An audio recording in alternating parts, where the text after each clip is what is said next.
Good morning, friends. Welcome to Roots flute class, in which we are going to do Rag Bhopali further development. In last class, we did a composition in Rag Bhopali having a sthai first line and second line, then Antara's first line and then Antara's second line. I hope you all remember Rag Bhopali's Aroha and Avroh. Just to remind you all, Rag Bhopali's Aroha Avroh is Sare Ga Pa Dha Sa Sadha Pa Ga Re Sa is its Avroh. What notes which we don't play in this rag is Ma and Ni. In last class, we did a composition. Now, in this class, we are going to further develop it. But before that, I wanted to introduce that हमने जो composition किया स्थाई का या स्थाई बजाया, स्थाई का फर्स्ट लाइन बजाया, सेकंड लाइन बजाया, अंतरा का फर्स्ट लाइन बजाया, अंतरा का सेकंड लाइन बजाया, तो हमने मेट्रोनोम के साथ बजाया. तो मैं आपको फिर दोबारा से एक बार रिमाइंड कराता हूँ. देखिए 1 2 3 4 1 2 3 4. हमारा कॉम्पोजिशन 16 बीट्स का था. क्यों? क्योंकि वो राग जो भोपाली हमारी कॉम्पोजिशन की वो 3 ताल में निबद्ध थी. 1 2 3 4 5 6 7 8 9 10 11 12 13 14 15 एंड 16. 1. यहाँ से फिर दोबारा से ये साइकिल फिर रिपीट करेगा. आज हम तबले को नहीं इंट्रोड्यूस कर रहे हैं, just for making it easy.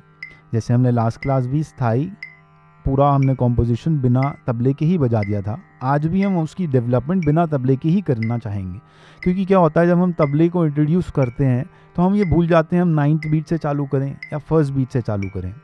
तो हम ईजी करने के लिए आज सिर्फ मेट्रोनोम का इस्तेमाल करते हैं और अगली क्लास या उससे आगे वाली क्लास के अंदर हम तबले को भी इंट्रोड्यूस करेंगे. तो आज हम राग भोपाली को डेवलप करने के लिए क्या करेंगे, हम स्थाई की पहली लाइन की को भी जो हमारी स्थाई की पहली लाइन आपके फ्लैश करेगी आपको अभी स्क्रीन्स पे आप देख पा रहे होंगे. तो मैं पहले आपको ये रिमाइंड करा दूं, फिर दोबारा से रिवाइज करा दूं कि स्थाई की पहली लाइन क्या थी. 2 3 4.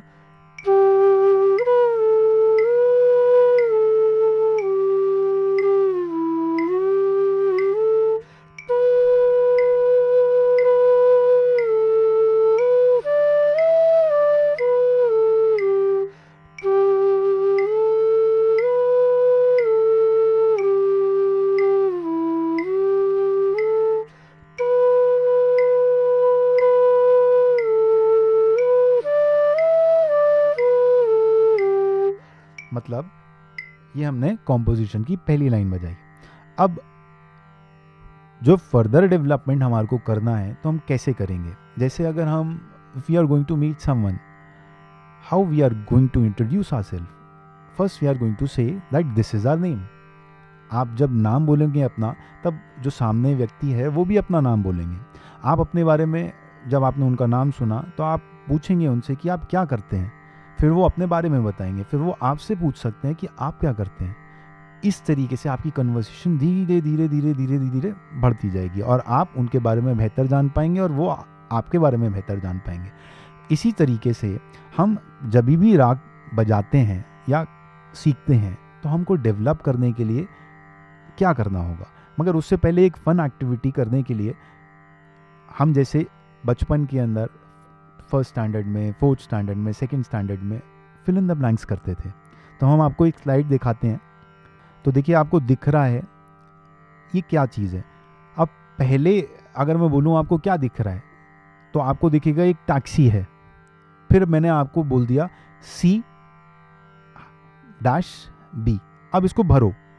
तो आपने टैक्सी देखा और सोचा कि टैक्सी से मिलता जुलता वर्ड आता है कैब, जो कि उबर बुक करते हैं, ओला बुक करते हैं, तो वहाँ पर लिखा आता है कैब, बुक योर कैब. तो आपने याद किया कि कैब में ए आएगा बीच में, तो फिर ए आपने यहाँ पर फिल किया. सेकंड में आपको क्या दिख रहा है, दिख रहा है? एक टोपी दिख रही है, और टोपी का इंग्लिश अनुवाद करते हैं तो कैप दिखता है, कैप बनता है, और कैप सी से चालू होता है तो आप सी फिल करेंगे। देन आपको एक क्या दिखता है? नल दिखता है, हिंदी में नल जिसे बोलते हैं और इंग्लिश में बोलते हैं टैप। तो आपने याद किया कि पी फिल करा जाएगा थर्ड में। इसी तरीके से फोर्थ में आपको एक ऑफिसर दिख रहा है, उसको कॉप बोलेंगे, तो पी आपने भर दिया। अगली इमेज के अंदर आपको कार दिख रही है तो आप सी भर देंगे। लाइकवाइज आप भरते चले जाएंगे। अगर मैं पहले वाले में से, सेकंड वाले में से मान लीजिए वो टोपी हटा दूं और आपको बोलूं आप फिल करो, तो आप उसमें टैप भी भर सकते हैं, कैप भी भर सकते हैं, मैप भी भर सकते हैं, बहुत सारी चीज़ें अपनी आप लगा करके भर सकते हैं। मगर मैंने टोपी लगा दी तो आपको आइडेंटिफाई करना इजी हो गया कि यहाँ पर सिर्फ और सिर्फ कैप आएगा, और जैसे ही आप कैप फिल करते हैं तो आखिरी के अंदर मार्क्स मिल जाते हैं पूरे, राइट। इसी तरीके से अगर हम कॉम्पोजिशन बजा रहे हैं, उसको फर्दर डेवलप करने के लिए हम क्या करेंगे? फर्दर डेवलप करने के लिए आप स्थाई की पहली लाइन को डिवाइड करोगे। आप स्थाई की पहली लाइन को 8 मेजर तक बजाओगे, यानी कि 8 मेजर नहीं, 8 बीट तक बजाओगे। 8 बीट बजाने के बाद जो 8 बीट खाली रह गई, अब उसको आप फिल करोगे। मगर आप फिल कैसे कर सकते हो? जैसे आपने यहाँ इमेज देखी, इमेज देख करके तुरंत बता दिया कि भाई कैप आएगा, मैप नहीं आएगा, टैप नहीं आएगा, रैप नहीं आएगा। आपने कैप की फोटो, टोपी देखी और तुरंत फिल कर दिया। ये तभी कर पाए जब आपको अल्फ़ाबेट मालूम था और दूसरा आपने इमेज देखी। यानी कि अगर हमारे को राग के अंदर फर्दर डेवलप करना है तो आपको उस राग में लगने वाले नोट्स मालूम होने चाहिए। वो उसकी क्या हो गई? वर्णमाला हो गई, वही उसकी वोकैबुलरी हो गई। मगर उस राग के बारे में भी पता हो कि भाई इसकी ये पिक्चर है या इसको हम इस तरीके से बजाते हैं, तभी आप राग भोपाली के बारे में, मतलब अगर हम जो आज का विषय है हमारा राग भोपाली को लेकर के, तो आप उसी तरीके से उन 8 बीट्स के अंदर फिल कर पाएंगे। अब मैं क्या कह रहा हूँ प्रैक्टिकली मैं आपको बताता हूँ। देखिए 2, 3, 4, 5, 6, 7 एंड 8, 9, 10, 11, 12, 13, 14, 15 एंड 16। 1, 2, 3, 4। अब मैंने बोला कि स्थाई की पहली लाइन को भी हम डिवाइड करेंगे और 8 बीट तक बजाएंगे। तो अगर बजाएं तो कैसे बजेगा? 2, 3, 4,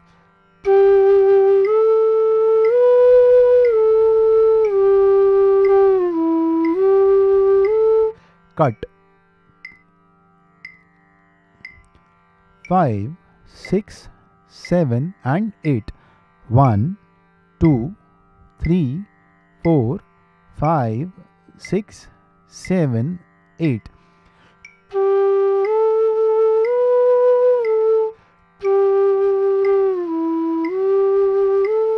One, 2, 3, 4, 5, 6, 7, 8।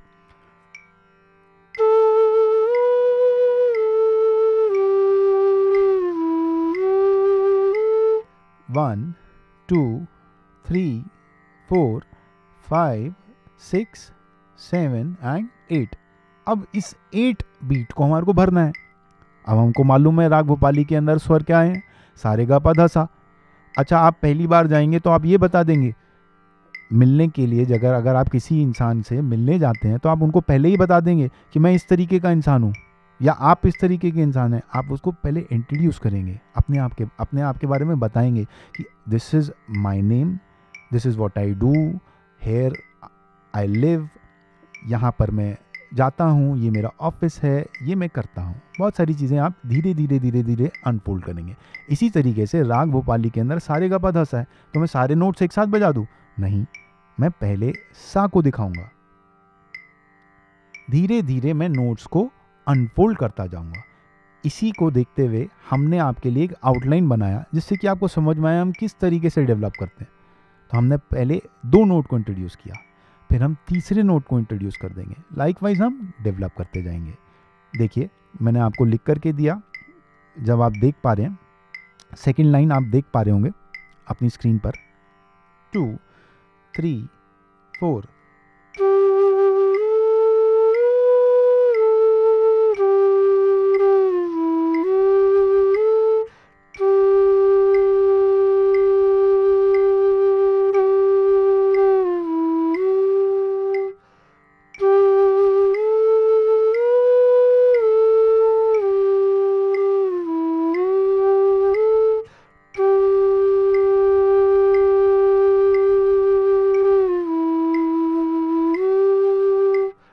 सा मैंने देखिए रेड में आपके लिए मार्क किया है, उसके अंदर सा को मैंने 4 बीट तक बजाया, धा बजाया 2 बीट तक एंड देन सा बजाया 2 3 4।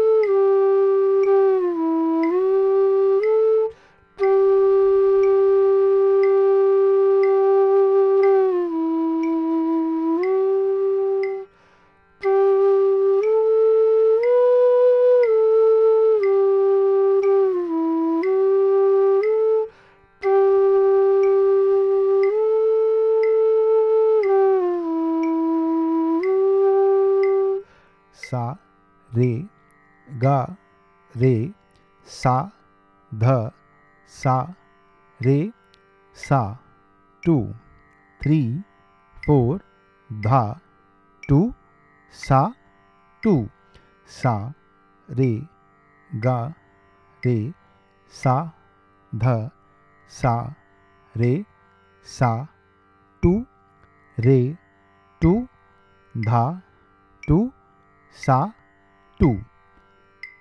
हमने यहाँ पर क्या किया, फिल किया।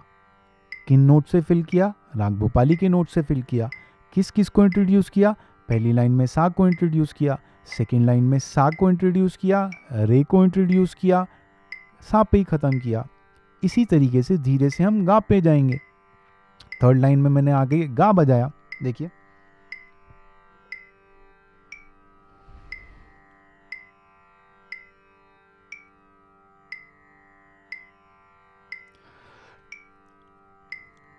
थ्री 4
थर्ड लाइन बजाया। अब फोर्थ लाइन मैंने आपको लिखा,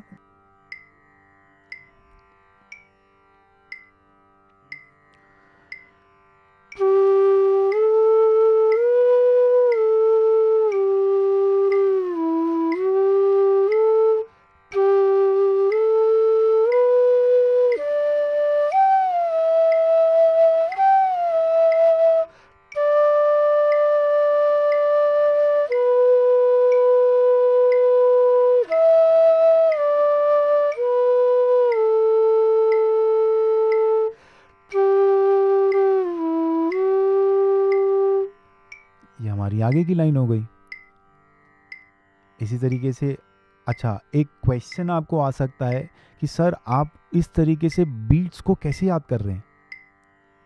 तो मैं आपको फिर दोबारा से रिवाइज कराना चाहूँगा। हमारी जब पहली क्लास हुई थी कॉम्पोजिशन की, तो हमने आपको बताया था कि कॉम्पोजिशन को करने से पहले आपको एक एक्सरसाइज करनी है बीट्स के साथ।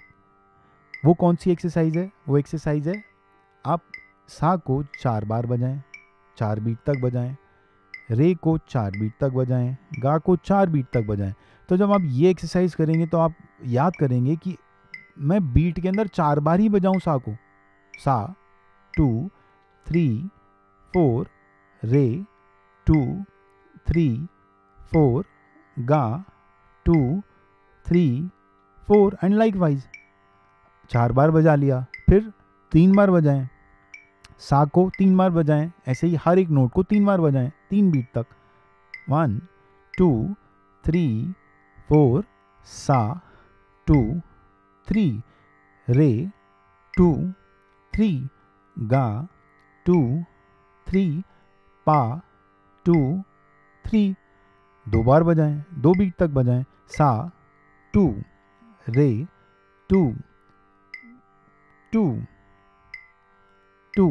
अब इससे होगा क्या, इस एक्सरसाइज से होगा ये कि आप बीट्स को लर्न करना, लर्न तो बात की बात है, लर्न बीट्स को गिनना चालू कर देंगे।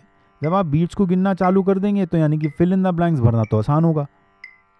बीट्स मालूम है मैं कौन सी बीट पे खड़ा हूँ, first, second, third, fourth. 1 3 1 3 2 3। Likewise आप बीट्स को लर्न करना चालू कर देंगे, मतलब बीट्स कहाँ पर हैं हम खड़े हुए वहाँ पता चल जाएगा आपको। जैसे 1 3, मैं अब मैं हाथ से आपको दिखा रहा हूँ। 1 2 3 4 2 4 2 4 4 3 1 3 2 2 3 4। यानी कि मेरा दिमाग याद कर रहा है कि मैं कौन सी बीट पे खड़ा हूँ। इसी तरीके से वो जो एक्सरसाइज है कि एक नोट को 4 बार बजाएं, एक नोट को 3 बार बजाएं, एक नोट को 2 बार बजाएं, एक नोट को सिंगल बार बजाएं, तो इसमें क्या होगा, आपकी बीट्स पक्की होती चली जाएंगी। आपको ये मालूम होगा मैंने एक नोट को कितनी बार बजाया। अब जैसे मैंने लाइन लिखी आपको, तो देखिए आप जब मैंने जहाँ रेड से चालू किया 1 2 3 4 5 6 7 8 लिखा हुआ है, उसके नीचे देखिए 2 3 4 सा, धा, सा, सा 2 3 4 धा 2 सा 2। जब हमारी वो एक्सरसाइज हो जाएगी तो हमारे को यहाँ पर उसको फिल इन द ब्लैंक्स करने के बाद इजी हो जाएगा। अब हर नोट को भरना है और बीट तो हमारे को मालूम है क्योंकि हमारा वो प्रैक्टिस हुआ है, तो हमारे को इस तरीके से डेवलप करना होता है। अच्छा, क्लासिकल म्यूज़िक को देख करके हमें लगता है कि ये बहुत डिफ़िकल्ट है, और वो डिफ़िकल्ट नहीं है। वो डिफ़िकल्ट हमको लगता ज़रूर है मगर बहुत ईजी है। जैसे हम फर्स्ट सेकंड स्टैंडर्ड के अंदर उसके अंदर फिल इन द ब्लैंक्स करते थे, वैसे ही यहाँ पर फिल इन द ब्लैंक्स करना है और बीट्स के बारे में नॉलेज रखनी है कि कहाँ पर हम खड़े हुए हैं। लाइकवाइज हम इसके अंदर ईजी सुन भी सकेंगे, बजा भी सकेंगे और एंजॉय भी कर पाएंगे। इसीलिए आपको कोई भी गाना अच्छा लगता है क्योंकि वो किसी बीट पे सेम नोट है, कहीं पे वो अलग नोट है, तो आपको वो जो ऊपर नीचे का उनका उतार चढ़ाव है वो आपको सुनाई देता है, तो अच्छा लगता है और वो रिकग्नाइजेबल है तो बहुत ईजी हो जाता है। इसी तरीके से आपके लिए ये भी रिकग्नाइजेबल हो जाएगा अगर आप प्रैक्टिस करेंगे तो ये एक मेथड रहता है पीछे समझने के लिए कि हम फर्दर डेवलप किस तरीके से राग के अंदर करते हैं। अब ये चीज़ से आगे चलेंगे तो हमको जोड़ मिलेगा, जिसके अंदर मेट्रोनोम में बीट चल रहा है, हमको उसके अंदर यही चीज़ करके एक अपना कंपोज करके एक पार्ट बनाना है। तो वो तो खैर एक फर्दर हमारी क्लासेस के अंदर अगर हम करना चाहेंगे तो हम करेंगे आगे। आज के लिए हमारे को ये बताना था कि हम किस तरीके से राग का डेवलपमेंट करते हैं। हमने आपको एक आउटलाइन दिया, ये बताया कि हम किस तरीके से बीट्स को भरेंगे। अब वो भरना आपके कैपेबिलिटी पे डिपेंड करता है कि आप किस तरीके से उसको सुंदर तरीके से भर सकें। वो तभी भर पाएंगे जब आप पिक्चर देख पाएंगे और पिक्चर के साथ वर्ड्स उसके साथ मैच कर पाएंगे। कैप देखा तो सी लगाया, टैप देखा तो पी लगाया, कैप देखा तो ए लगाया, तो यानी कि आप फोटो से उसको रिकग्नाइज करेंगे कि कहाँ क्या भरना है। इसी तरीके से राग के बारे में हमने एक चीज़ देखी, जब आपने उस पिक्चर के बारे में देख लिया कि ये राग है तो आप उसके अंदर जो नोट लगाएंगे वो भी सुंदर लगाने की कोशिश करेंगे। And the rest is all practice. ये था आज थोड़ा सा डेवलप किस तरीके से हम राग के अंदर करते हैं। देखिए, रटना बहुत इजी है मगर उसको समझना, और अगर समझ करके हमारे को पता चल गया कि ये इसके पीछे का मेथड है तो हम उसको एंजॉय भी कर पाएंगे। नहीं तो हमारे को क्या लगेगा, ये रट्टाफिकेशन चल रहा है। एंड वी डोंट वांट कि हमसे कोई भी सीखे या कुछ हम बताएं किसी को तो वो रट्टा तरीके से बताएं। ज़रूरी क्या है, उसके पीछे का मेथड समझना, उसके बाद तो अप्लाई करें। ठीक है, आई होप कि आप लोगों को ये चीज़ समझ में आ पाई हो। इस क्लास को हम यहीं पे समाप्त करते हैं। Thank you for joining in this session. Thank you.